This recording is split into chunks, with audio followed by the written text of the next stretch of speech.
Mertua saya baru saja kematian suami.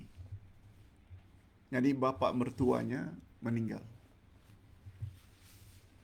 Ibu mertua saya baru saja suaminya meninggal. Kata menantu laki-laki ini, "Bolehkah saya membawanya ke rumah saya untuk memudahkan penjagaannya?" Mertua pula ada di Banten. Banten ini Jawa Barat. Itu Banten. Antara Jakarta dengan Serang. Itu Banten. Saya pula ada di Kuala Lumpur. Dalam iddah, boleh tak saya bawa untuk menjaga beliau, bawa dari Banten ke Kuala Lumpur? Mohon pencerahan, Pak Ustaz. Hadirin dan hadirat rahimakumullah. Semua kita tahu, bila seseorang kematian suami, dia hendaklah beriddah selama 4 bulan 10 hari. Itu hukum asal. 4 bulan 10 hari. Jangan keluar dari rumahnya. Kecuali atas sebab-sebab darurat, emergency.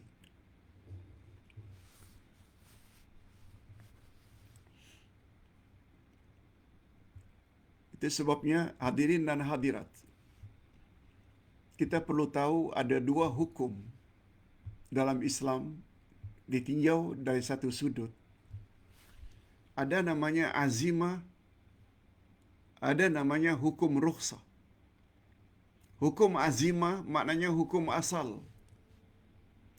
Hukum yang kedua, hukum rukhsah, maknanya hukum kelonggaran atau keringanan.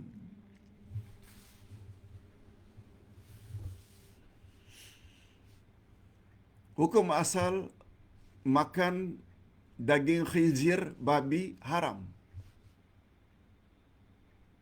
Tapi bila darurat, sudah seminggu tidak makan, yang hanya ada daging babi terjumpa atau bangkai, boleh makan. Masalah mau tak mau itu bab lain. Kebolehan makan itu karena darurat. Hukum itu namanya hukum rukhsah, keringanan. Hukum asal, salat tidak sah tanpa wuduk. Mesti berwuduk. Tak boleh berwuduk karena ketiadaan air atau karena sakit. Boleh tayamum. Tayamum itu adalah hukum keringanan, rukhsah. Hukum asal, wanita kematian suami mesti beriddah 4 bulan 10 hari, tak boleh keluar rumah.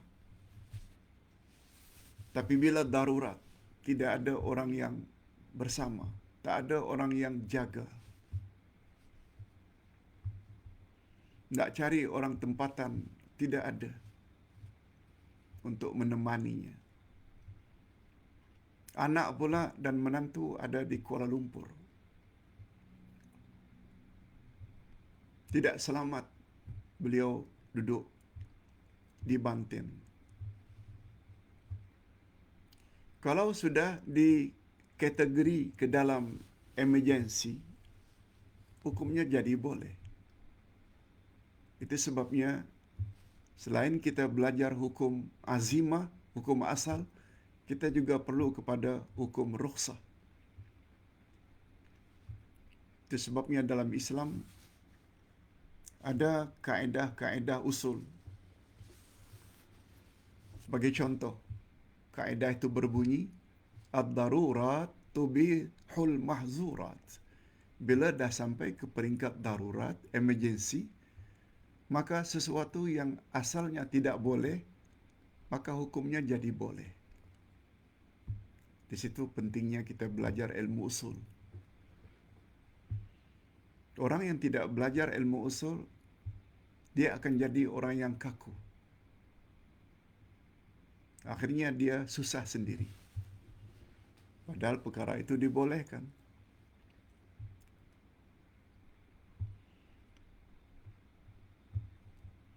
Kita tidak boleh menyinggung perasaan ibu bapa. Hukum asal. Jangan buat ibu bapa tersinggung. Tetapi andai kata ibu bapa tidak mau mandi, ibu bapa yang sakit, baring saja. Bukan saja tidak mandi, malah tidak mau salat. Anak wajib tegur. Anak wajib beritahu kepada ibu bapa, ayah, ibu mandi. Ayah, ibu salat. Dengan teguran tersebut, walau dia akhirnya tersinggung, tak berdosa. Sebab kita sayang mereka. Supaya selamat nanti setelah mereka meninggal dunia. Nabi SAW sampai akhir hayatnya berpesan kepada umat, as-salah, as-salah. Salat jangan tinggal, salat jangan tinggal. Walaupun dengan teguran itu, mereka kecil hati. Di sisi Allah, anak tersebut bukan anak durhaka. Walaupun ibu bapaknya marah atau tersinggung. Karena apa yang dia buat itu sudah betul. Wallahu a'lam. Hadirin dan hadirat rahimakumullah. Pak Ustaz,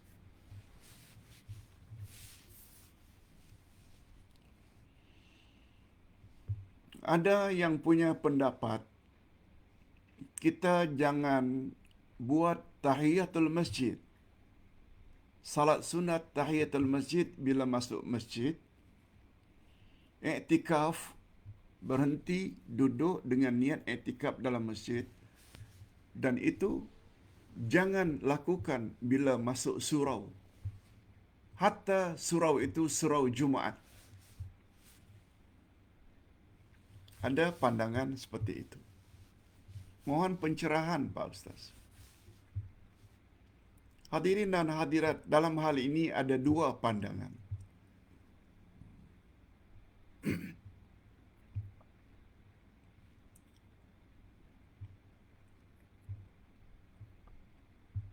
Nabi Muhammad sallallahu alaihi wasallam galakkan sangat apabila kita masuk masjid,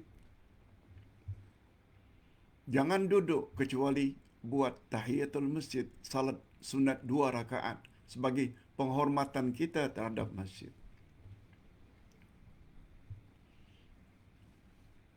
Itu disuruh oleh Nabi sallallahu alaihi wasallam. Betapa pentingnya tahiyatul masjid ini. Ada satu riwayat sahih dari Imam Muslim, Nabi ketika khutbah Jumaat, ada jemaah yang baru masuk langsung ingin duduk. Kata Nabi, salli raka'ataini khafifatain.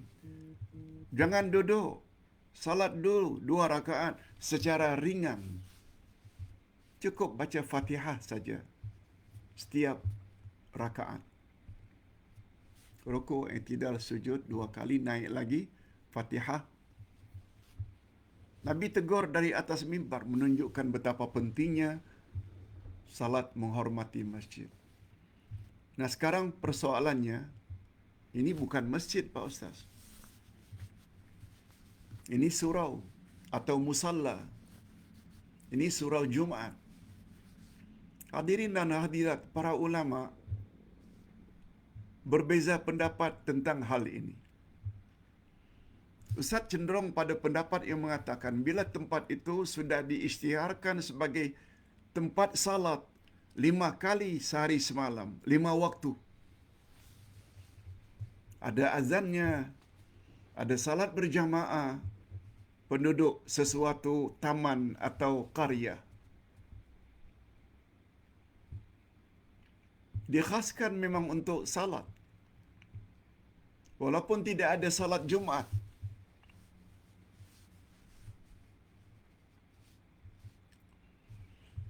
dibolehkan untuk menghormati tempat itu dengan tahiyatul masjid. Beza dengan satu premis atau satu bilik di pejabat kerajaan dikhaskan untuk salat berjamaah, stafnya biasanya zuhur dan asar, maghrib tidak, isyak tidak, apalagi subuh tidak. Hanya 2 waktu dalam sehari. Itu tidak layak dijadikan sebagai dilakukan tahiyatul masjid. Sebab tidak lengkap 5 waktu. Tapi di taman-taman, di karya-karya, walaupun dia surau, musalla, apalagi dipanggil dengan surau Jumaat, ada salat Jumaat. Ustaz cenderung pada pendapat sunat, hukumnya kita salat sunat tahiyatul masjid. Wallahu a'lam. Hadirin